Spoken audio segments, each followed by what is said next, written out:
여러분, 금요일날 기사가 바로 떴죠. 바로 우리가 기다리던 리보세라님이 간암 인차 글로벌 3상 통계적 유의성을 확보했다라고 합니다. 통계적 유의성 확보를 했다는 건 뭐냐면 P값이 0.05 이하에 들어갔다라는 거죠. 우리가 통상적으로 임상에 성공했다고 하는 것은 뭐냐면 임상학적으로 성공했다. 그리고 두 번째 통계적으로 성공했다. 이렇게 두 가지를 가리킵니다. 첫 번째 임상학적은 뭐냐면요. 예를 들어 지금 리보세라닉 같은 경우는 캄렌주역과 병용으로 했고 대조군이 넥사바잖아요. 그럼 대조군 넥사바랑 비교했을 때 OS가 차이점이 크게 발생했다는 겁니다. 그리고 추가적으로 통계적 유의성은 P값이 0.05 이하로 들었다는 거. 그러니까 이 말은 뭐냐면 한마디로 3상이 성공했다. 명확하게 성공했다라고 밝혔습니다. 그러면 이 기사를 좀 보면 간암 인상 3상은 한국과 미국과 중국을 비롯해 전 세계 13개 국가에서 543명의 환자를 대상으로 진행했는데 여기 보시면 면역항암제 캄렌리 주막 PD-1을 저해하는 것과 병용 투여를 했는데 1차 지표가 뭐냐면 바로 OS 그리고 PFS를 설정했는데 이게 바로 성공했다라는 거죠. 그러니까 한마디로 이 간암은 성공했습니다. 하지만 우리가 아직 데이터는 발표하지 않았는데요. 그래서 어떤 데이터가 나올지 우리가 조금 유추해 볼 수 있고 그리고 지금 이 리보세라니까 캄렌 주바에 성공을 한다면 어느 정도 수준의 데이터가 나오면 우리가 대박이고 어느 정도 나오면 중박이고 이 정도가 나오면 아 이거는 좀 아닌데 성공해도 상업성이 없는데 그런 것까지는 단계적으로 살펴보도록 하고요. 지금 경쟁사가 어느 위치에 있는지까지 보면서 추후에 HF의 시가총액이 어느 정도 가는 게 좀 적정한지 이 부분은 이제 여러분들이 판단하신 거지만 저의 개인적인 의견을 좀 말씀드릴 테니 여러분들 참고하시면서 투자를 하시면 좋으면 될 것 같아요. 여기 보시면 지금 HF가 해당 이슈로 급등이 나왔죠. 지금 요게 지금 시가총액이 4조 5천억 정도로 보여집니다. 그러니까 이 지금 차트만 보면 누군가는 두려울 수 있겠지만 또 급등주 좋아하시는 분들은 누군가는 굉장히 끌리는 차트일 수 있어요. 그래서 이 4조 5천억 지금 이 시점에서 HF이 간암 이 이슈를 어떻게 봐야 될지 한번 지금부터 보시죠. HLB가 3상의 데이터는 발표하지 않았습니다. 하지만 캄렌리 주막과 리보세라닙의 이상 데이터는 공개가 됐었죠. 그래서 이것을 바탕으로 어느 정도 수준일지 우리가 합리적으로 예측은 가능합니다. 오케이? 그러면요. 지금 HLB가 캄렌리 주막과 임상 이름이 뭐냐면 바로 레스큐. 여기 나오죠. 이 제가 영어로 그대로 가져온 이유는 뭐냐면 여러분들이 이거를 그대로 보시고 받아쓰기 하듯이 구글에 검색하시면 여러분들 똑같은 데이터를 볼 수 있습니다. 오케이? 자, 그럼 보시면요. 여기 first line 그리고 second line 있죠. 네. 지금 이번에 발표한 거는 간세 포함 1차 치료제라고 했죠. 그러면 이 세컨드 라인은 볼 필요가 없는 겁니다. 오케이? 우리는 바로 퍼스트 라인 이것을 봐야 되는데 여기서 우리가 또 중요한 게 뭐냐면 여기 보시면 레시스트 1.1 버전이 있고 M 레시스트 기준 있죠. ORR 같은 경우는 1.1 기준 34% 그리고 M레스트 기준 46%입니다. 오케이. DCR 같은 경우는 1.1 버전 77%, M레스트 버전은 79%예요. 그리고 12개월 OS 비율은 75%, 18개월 OS 비율은 58%입니다. 추가적으로 볼 게 뭐냐면 여기 보시면 업데이트라고 나왔죠. 그러니까 지금 이게 레스큐잖아요. 이 레스큐가 그 당시에 데이터를 발표하고 추후에 2021년도에 지금 아스코에서 업데이트된 내용을 또다시 발표했어요. 자, 그럼 봅시다. 여기서 우리가 어떤 걸 봐야 되냐? 바로 결과만 보면 되겠죠. 결과가 뭐라고 하냐? 우리 위에 보면 지금 PFS는 5.7개월이 나왔지만 OS는 12개월, 18개월 비율만 나왔고 OS는 정확히 몇 개월인지 나오지 않았잖아요. 그죠? 그럼 여기를 보면 지금 뭐라고 나왔냐? OS는 20.1개월이 나왔습니다. 오케이. 그리고 추가적으로 2년 OS라고 나왔죠. 그러니까 24개월이죠. 24개월 OS 비율이 지금 43.3%입니다. 12개월 OS가 75%, 18개월이 58%, 24개월이 43.3% 추가적으로 나온 거예요. 오케이. 그럼 우리는 이제 업데이트된 부분에서 얻은 건 뭐냐면 OS가 20.1개월이다라는 부분을 획득했어요. 여기는 없었죠. 그러면 우리는 이 정보를 가지고 지금 시판에 나온 약들과 그리고 추후에 나올 약들의 데이터를 한번 비교해 보면서 어느 정도 수준일까 라는 부분을 한번 검증해 보도록 할게요. 지금 이 간세 포함해서 가장 뛰어난 약은 바로 여기입니다. 티센트리카 아바스틴이죠. 사실 이 간세 포함해서요. 과거의 왕은 누구냐면 바로 넥사바였어요. 이번에 캄렌리 주막과 리보세라 병용법의 대조군도 넥사바인데요. 근데 넥사바 같은 경우 ORR이 굉장히 낮습니다. 10명이면 1명 정도 반응이 하고 또 추가적으로 부작용이 굉장히 심해요. 그래서 이 약 같은 경우는 간세포함이 심하더라도 부작용 때문에 안 먹는 사람이 굉장히 많거든요. 그래서 이 약 같은 경우는 시장성이 그렇게 좋지가 않아요.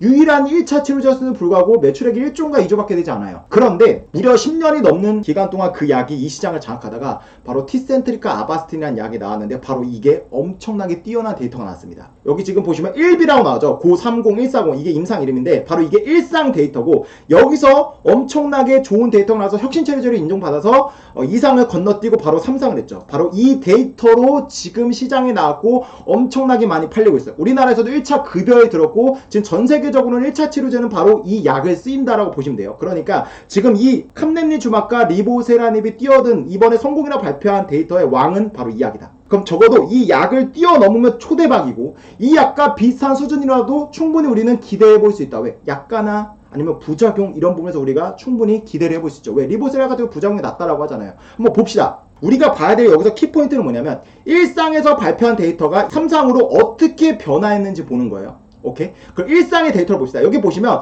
콜트 A, 콜트 F 있죠? 아테졸리주마 배워시면 이것도 이제 병용법인데 지금 이 데이터가 가장 좋죠. 네, 이 데이터로 해서 지금 3상이 성공한 거예요. 그래서 여기 보시면 되는 게 뭐냐면 지금 환자 숫자는 104명으로 했고 보시면 ORR이 몇 프로 나왔죠? 36%. 우리 아까 리보세란이 70명 환자 1차 라인에 ORR이 몇 프로죠? 34%. 2% 차이죠? PFS가 7.3개월. 우리 아까 몇 개월 나왔죠? PFS 같은 경우는 5.7개월이 나왔어요. 근데 여기 보시면 우리가 아까 제가 뭘 봐야 된다고 했죠? 이게 레스트 1.1인지 M 레스트 기준인지 봐야 된다고 했죠. 그냥 여기 뭐라고 합니까? 레스트 1.1입니다. 오케이? 그러면 우리가 아까 여기 본 거 중에 지금 레스트 1.1 기준 이것과 비교를 해야 되는 거예요. 오케이? 이해되시죠? 자, 보시면 지금 PFS는 MRS 기준 5.7개월 조금 낮네요. 그죠? 낮죠? 그리고 OS 같은 게 17.1개월인데 우리 몇 개월 나왔죠? 아까 업데이트된 내용 봤을 때 뭐라고 나왔습니까? 20.1개월.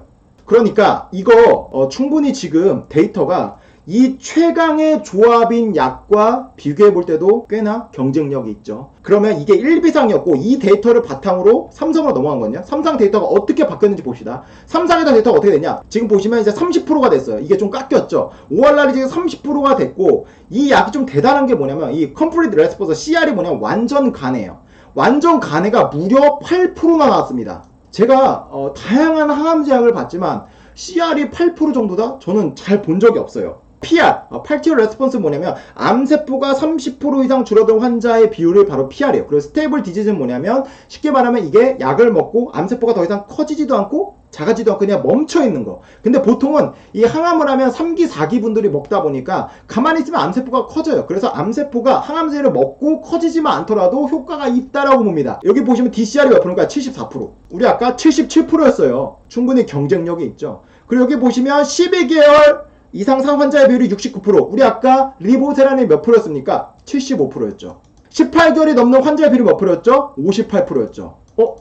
최강조합보다 높네요. 지금 일단은 이것도 리보세라닙이 지금 이상의 데이터가 높고 18개월도 높고 ORR도 지금 3상이긴 하지만 어쨌든 리보세라닙이 높고 그러면 우리 아까 OS 몇 개월 했습니까? 20.1개월이었죠? 네, 얘네 19.2개월입니다. 이것도 리보세라닙이 조금 높아요. PFS는 몇 개월이었죠? 우리 아까 봤지만 5.7개월이었어요. 이건 조금 낮네요.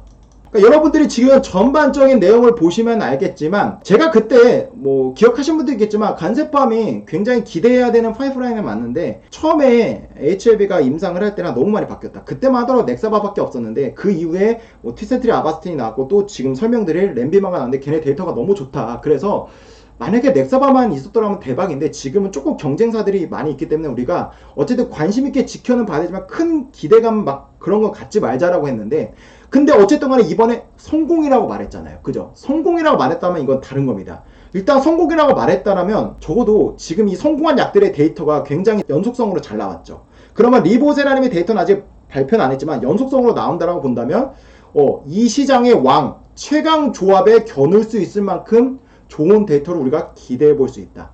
그러면 이 시장에서 두 번째, 적의 왕이라면 두 번째 효능이 발휘한 약이 바로 이겁니다.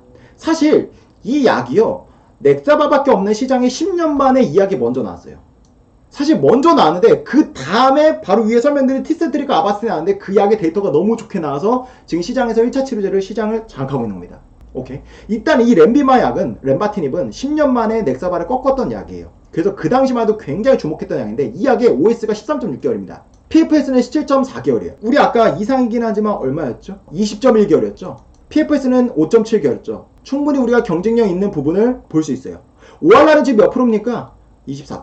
근데 여기 보시면 아까 제가 뭐라고 했죠? MREST 기준인지 1.1 기준인지 우리가 명확히 보자라고 말씀드렸죠. 그럼 위에 봅시다.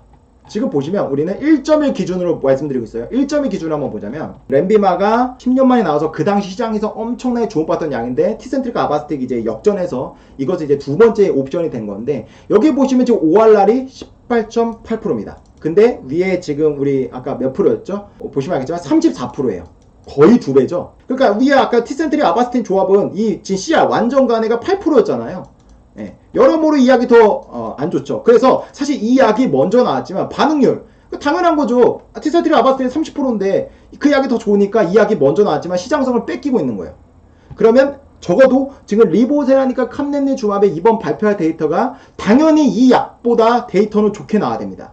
그죠? 근데 아직 발표는 안 했지만 우리가 봤을 때 가능성은 충분히 있죠.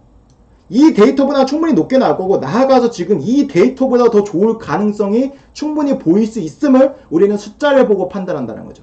절대 주관적인 게 아니에요. 오케이.